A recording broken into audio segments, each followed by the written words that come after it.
Ladies and gentleman, आप लोग Kumnar TV देख रहे हैं और आज दोबारा एक ऐसी अफसोसनाक वाक़े से मैं आप लोगों को इन्फॉर्म करते जा रहा हूँ जो पहले से शायद आप लोग को ख़बर मिली होंगी, लेकिन दोबारा मैं इस चीज़ पे ज़रा डिटेल से बात करना ज़रूरी समझता हूँ। सारा नामी एक लड़की जो दुबई में काम कर रही थी, वो पाकिस्तान आई और पाकिस्तान आते ही दूसरे दिन उसका मर्डर हो जाता, वो भी उसके हस्बैंड के हाथ। यानी कि अपना हस्बैंड शोहर उनको पहले कत्ल करते हैं और कत्ल के बाद पुलिस उसको नंगे हाथ गिरफ्तार कर लेते हैं। ये ड्रॉप सीट कैसे हो गई उस पर आज हमने डिटेल से बात करनी है और हमने इस चीज़ के ऊपर भी बात करनी है कि पाकिस्तान में ऐसे किस्म के वाक़यात दिन ब दिन बढ़ते जा रहे हैं और ये कहाँ तक हमें लेके जाते हैं। क्या ऐसी किस्म की वाक़यात की शर को कंट्रोल नहीं किया जा सकता, उसकी तादाद को कम नहीं किया जा सकता? जिस तरह के बाहर मुल्कों में,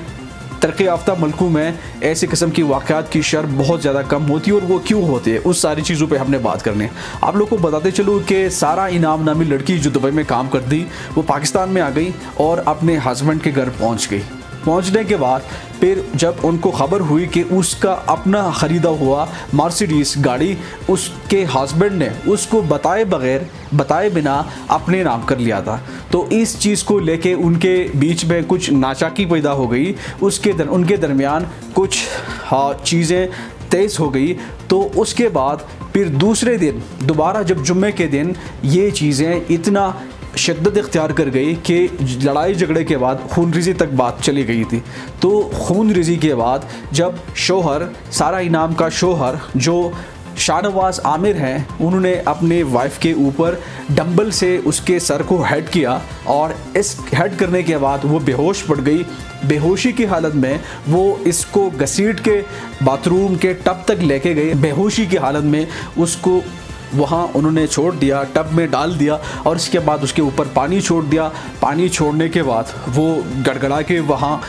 उस हद तक पहुँची जब तक कि उसकी मौत ना आ जाती। और इस अफसोसनाक वाक़या को लेके उसके अम्मी ने वो सारी चीज़ें या देख रही थी या उनको मालूम हुआ कि ये चीज़ें हो गई, तो फिर उन्होंने वहाँ मुकामी SHO को कॉल लगाई कि घर में एक ऐसा वाक़या पेश आया है। तो जैसे ही SHO घर में पहुँचे तो मुलजिम के हाथ, यानी कि शाहनवाज़ आमिर के हाथ खून आलूदा थे। तो बताते चलो आप लोगों को कि शाहनवाज़ आमिर ने जिस डंबल से अपनी औरत को हेड किया था, सर के ऊपर मारा था, उस डंबल को बेड के नीचे छुपाया था। और जैसे ही पुलिस टीम पहुंची वहां, उसके अम्मी के कॉल्स पर वहां पहुंच गए तो उन्होंने सारी चीज़ें वहां देखी। तो शाहनवाज़ ने फिर आखिर इस वाक़या को ऑन किया, उसको तस्लीम किया कि जी ये चीज़ें मैंने की है और मैं सब कुछ कर चुका हूँ।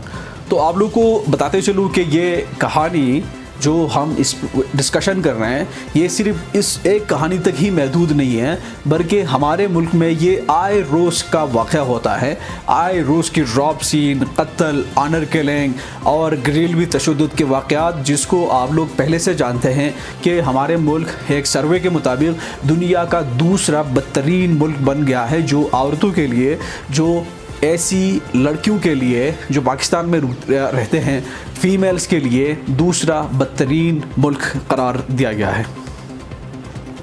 तो आप लोग से ये डिस्कस करना भी ज़रूरी है कि ये वाक़यात क्यों बढ़ते जाते हैं और क्यों ये दिन ब दिन ऐसे पीक तक पहुंच गए हैं कि पूरी दुनिया हमें हैरान है। आप लोग को बताते चलूँ कि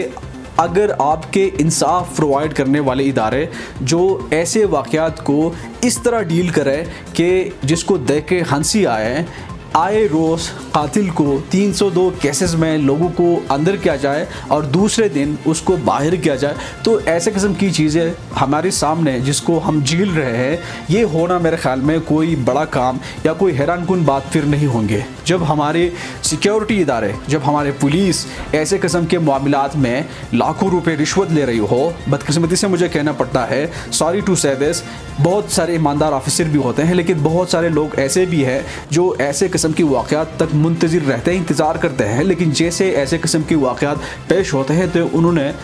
उन लोगों से रिश्वत लेनी होती है जिन लोगों ने जुल्म किया हो, जिन लोगों ने कत्ल किया हो, जिन लोगों ने सोसाइटी में, मुआशरा में ऐसा काम किया हो जिससे खौफ पैदा हो, जिससे लोगों के दिलों में घबराहट पैदा हो, जिससे पूरे मुल्क का इमेज बदनाम होना हो, उनको ऐसे किस्म की चीज़ों का कोई भी परवाह नहीं होता। आप लोगों को ये भी बताना ज़रूरी है कि ऐसे किस्म की वाक़यात बाहर मुल्कों में और ख़ासकर तरक्की याफ्ता मुल्कों में क्यों कम है, क्योंकि वहाँ अदालतें, वहाँ इंसाफ मुहैया करने वाले इदारे गरीब को, अमीर को, मिडिल क्लास लोगों को एक ही नज़र से देखते हैं और एक ही तरीके से ऐसे किस्म की चीज़ों को डील कर रहे होते हैं। और यही वजह है कि आए दिन फिर आने वाले वक्त में जब ऐसे किस्म के क्रिमिनल माइंडेड लोगों को अंदाज़ा हो जाता है कि जी हमने फिर अदालत का सामना करना, पर हमने फिर सज़ा का सामना करना, सज़ा काटना, तो उनके हौसले पस्त हो जाते हैं, उनकी हौसला शक्नी हो जाती हैं कि वो ऐसे किस्म के वाक़यात करें जिस तरह के पाकिस्तान में रोज़ ये चीज़ें हो जाते हैं। और ख़ासकर अगर आप खैबर पख्तूनख्वा की बात करें, हमारे सूबे की बात करें, तो यहाँ भी चीज़ें बहुत ज़्यादा गड़बड़ चल रही हैं और बहुत ज़्यादा ख़राब चल रही हैं। ना ऐसे किस्म की वाक़यात का हमारे कॉन्स्टिट्यूशन से उनका ताल्लुक़ होता है और ना फिर इस्लामिक पॉइंट ऑफ व्यू भी अगर आप लोग देखें ऐसी चीज़ों को, तो फिर उनका ऐसे ना इस्लाम से कोई ताल्लुक़ होता और ना हमारे कॉन्स्टिट्यूशन से कोई ताल्लुक़ होता।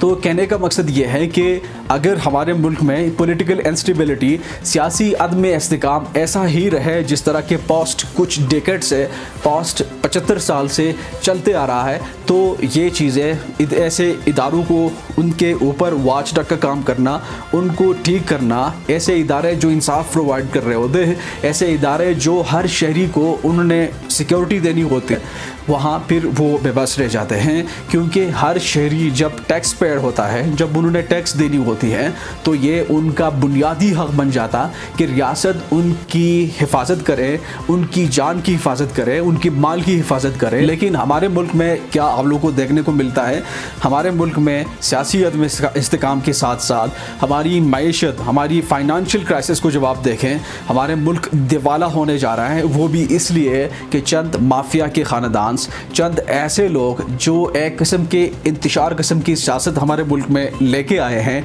जो बदकिस्मती से ऐसे पोजीशंस पे चले गए हैं जहां उनका होना नहीं चाहिए था, जहां ऐसे लोगों का होना एक जहरीला अमल से कम नहीं होता। लेकिन बदकिस्मती से हमें ये चीज़ें देखने को मिलती हैं और हर रोज़ देखने को मिलती हैं। मुझे उम्मीद है कि हमारे मुल्क एक दिन ऐसे पोजीशंस पे चला जाए जहां